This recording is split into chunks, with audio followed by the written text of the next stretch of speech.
Hi, my name is Sara, and I'm from Sudan.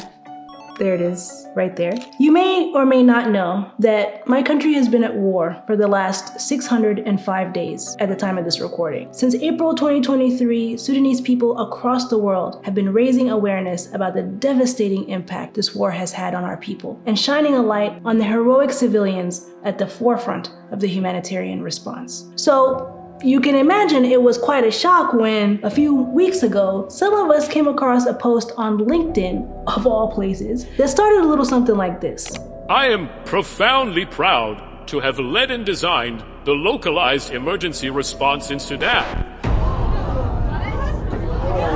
You need to leave! Anyway, after some gentle and not so gentle redirection, the author of the post clarified his position, which is great because taking credit for the emergency response in Sudan is crazy, not to mention impossible. Not just because no one person can take credit for an effort this big, but because the emergency response rooms who have been doing this work existed way before this war. Groups of volunteers from diverse backgrounds, all united by their desire for change and vision for a new Sudan. Now, for years, these groups nursed the embers of resistance. They educated the public, coordinated and led peaceful protests, put their bodies on the line to protect the masses as they chanted for freedom, peace, and justice. And by 2019, they had become the voice of the streets. And those embers of resistance turned into the burning flame of revolution that set Omar al-Bashir's 30-year dictatorship ablaze.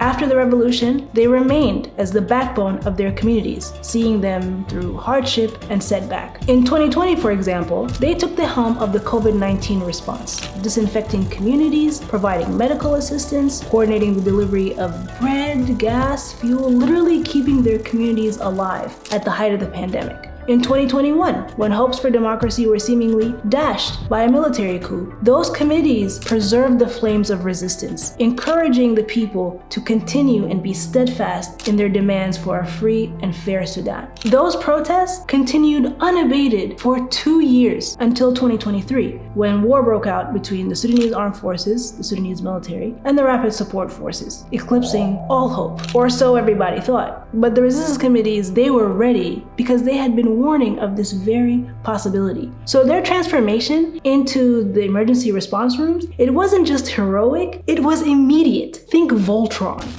If you grew up in the 80s and 90s. If you didn't, is there a Gen Z equivalent of Voltron? It was a response that kicked into gear with the first gunshot, and it covered everything from reporting and evacuating to feeding and healing. And now, almost 2 years in, the emergency response rooms of Sudan are not just part of the localized emergency response, they are that emergency response. One that stood firm when so many other organizations packed up and left. An effective and knowing response that didn't require anybody to come coordinate it because it was already there, because it has always been there.